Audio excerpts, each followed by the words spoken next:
Welcome to MiConvert. In this tutorial, I will show you how to convert PLY files to IGES format, completely free and online. Open your browser and search for PLY to IGES MiConvert.com. Click on the first result to go straight to the converter.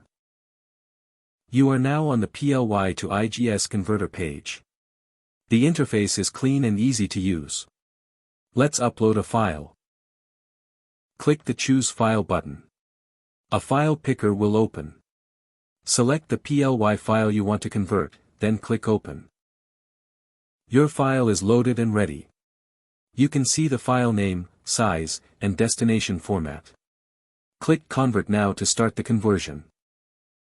The conversion is in progress. You can see the progress bar moving. This usually takes just a few seconds. Done. Your file has been successfully converted. Click Download to save the IGES file to your computer. That's it. Visit MiConvert.com for more free conversion tools. Subscribe for more tutorials. Thanks for watching.